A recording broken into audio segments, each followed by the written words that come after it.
안녕하세요. 데지바입니다. 강의에 앞서 본 강의의 내용과 사진들은 비쇼대 PRML 책을 바탕으로 만들어졌음을 알려드립니다. 안녕하세요. 오늘은 챕터 9의 믹스처 모델과 EM 알고리즘의 앞부분에 대해서 설명을 드리도록 할 예정입니다. 우선은 믹스처 모델이라는 게 어떤 건지 설명을 드리면은 전체 집단 속 하위 집단의 존재를 표현하고 있는 모델이 믹스처 모델입니다. 예를 들어서 저희가 데이터가 과일에 대한 데이터를 받았다고 했을 때 이 과일이 바나나인지 아니면 사과인지에 대한 존재를 표현을 하고 있는 모델을 믹스처 모델이라고 얘기를 합니다. 그래서 그 믹스처 모델 중에 K-민즈와 가우시안 믹스처 디스트리뷰션이라는 모델을 챕터 9에서 다루도록 할 겁니다. 근데 이때 저희가 데이터를 받을 때 이 데이터가 바나나에 들어갈지 사과에 들어갈지에 대한 존재를 모르는 경우가 많습니다. 그래서 언론인 상태이기 때문에 이를 레이턴트 베리어블로 취급을 하여 모델링을 하게 되는데 이때 모델에 레이턴트 베리어블이 들어가면은 저희가 원하는 솔루션을 구할 때 계산하기가 쉽지가 않습니다.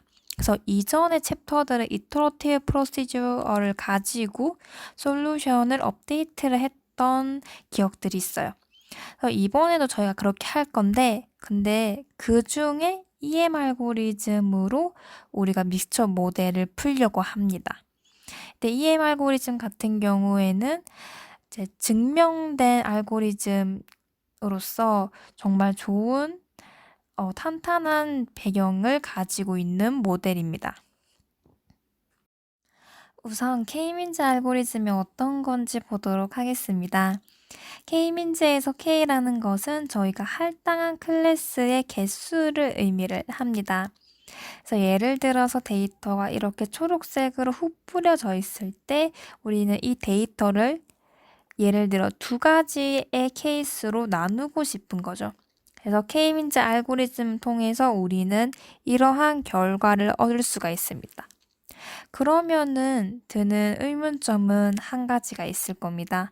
어떻게 이 데이터를 각각의 클래스로 할당을 할 수 있지? 어떤 기준으로 할당을 하지?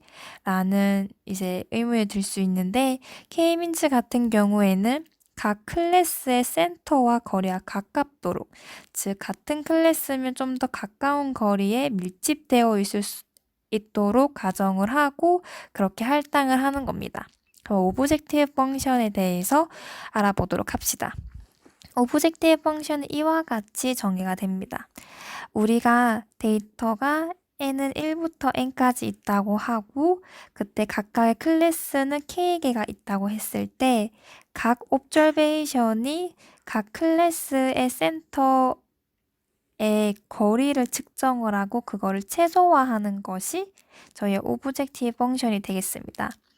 그때 RNK 같은 경우에는 이 옵저베이션이 어떤 클래스에 들어갈지에 대한 지표에 대한 그런 정보를 담고 있는 레이턴트 베리어블입니다.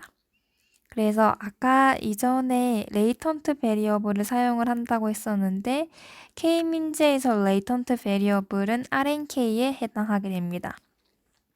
그래서 우리의 목표는 J를 최소화하는 것인데 이때 그 J를 최소화하는 RNK와 뮤K를 구하는 것이 저희의 궁극적인 목표가 되겠죠.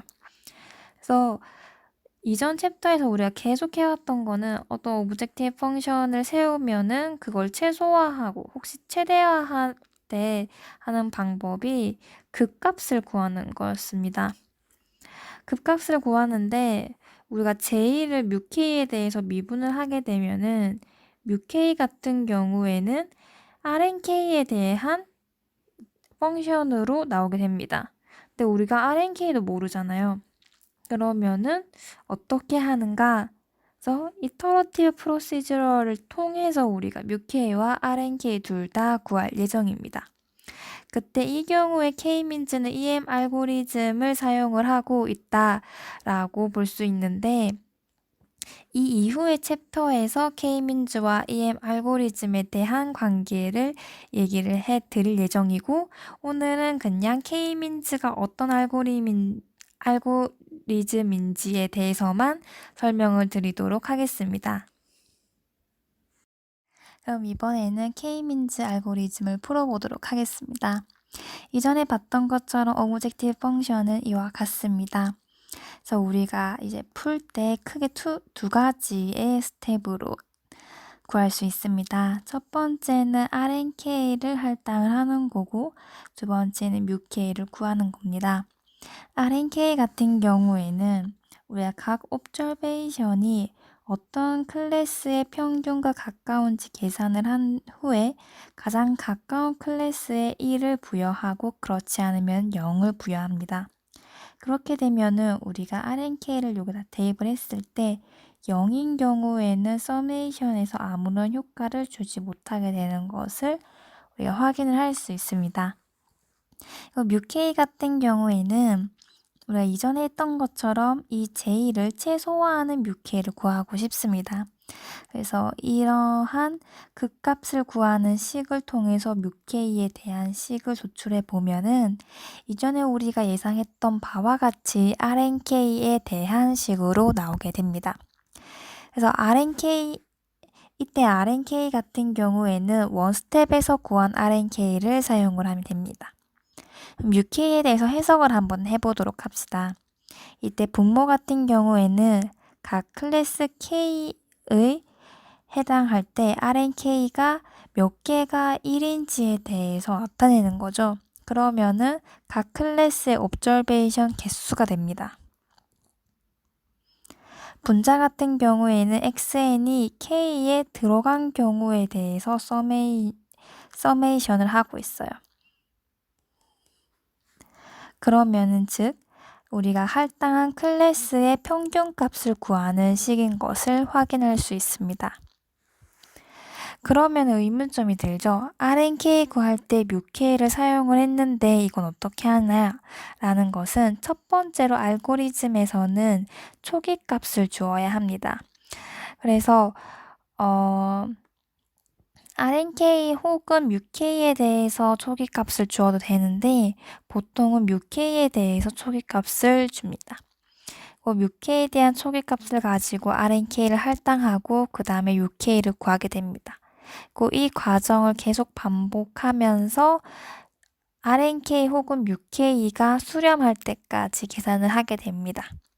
그러면 이제 수렴을 하면은 저희가 구하고자 한 바를 이룰 수 있게 됩니다.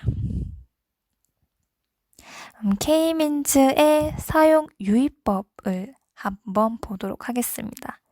멀티디멘전인 경우에 스탠더다이제이션은 필수적입니다. 왜냐하면 피처들끼리 동등한 웨이트를 고려하는 경우에는 스탠더다이제이션이 이루어지지 않으면 힘들기 때문입니다. 그리고 아까 봤던 것과 같이 초기값은 설정을 해 주어야 하는 부분이고, 그리고 K민즈 같은 경우에는 좀 간단하고 옛날의 방식입니다. 그래서 오래된 알고리즘인데, 그래서 K민즈는 다른 복잡한 모델을 사용하기 이전에 그 모델의 초기값을 구하기 위한 방법으로 자주 쓰입니다. 이때 저희가 가우시안 믹스처 모델이라는 9.2에서 배울 모델의 초기값을 또 설정을 해줘야 되는데 그 초기값을 K민즈의 결과값으로 주로 넣는다고 합니다. 이번에는 K민즈 한계에 대해서 알아보도록 하겠습니다. 일단 K민즈 같은 경우에는 이터러티브 프로시저이다 보니까 컴퓨테이션이 많아요. 그래서 이 컴퓨테이션을 줄이기 위한 논문들이 많이 연구가 되어 있지만 그 중에서 비숍 책은 배치 버전을 얘기를 하고 있습니다. 그리고 K민즈 같은 경우에는 이제 글로벌 솔루션을 보장해주지 못한다는 점, 그리고 우리가 오브젝티브 펑션에서 스퀘어드 유클리디안 디스턴스를 통해서 저희가 데이터들 간의 관련성을 측정을 했었습니다. 하지만 이 메저 같은 경우에는 카테고리컬 변수에 적절하지 않고 아웃라이어에 민감한 편입니다. 그래서 이를 보완하기 위해서 K 메도이즈 알고리즘을 비숍 책에서 소개를 하고 있습니다. 그리고 챕터 9.1.1에서 이미지 세그멘테이션과 컴프레션을 위한 K-민즈 방법을 소개를 하고 있습니다. 약간 응용 파트인데요. 일단 이미지 세그멘테이션이 어떤 거냐면은 우리가 이미지를 받았을 때 이 이미지 내 지역을 구분하는 것을 이미지 세그멘테이션이라고 얘기를 합니다. 그래서 예를 들어서 우리가 오리지널 이미지가 이렇게 있는데 이 이미지를 주요 색깔 3개로만 표시를 하고 싶다. 그래서 3개로 묶고 싶다. 군집화하고 싶다 했을 때 K-민즈를 사용을 해서 간단하게 구할 수 있습니다.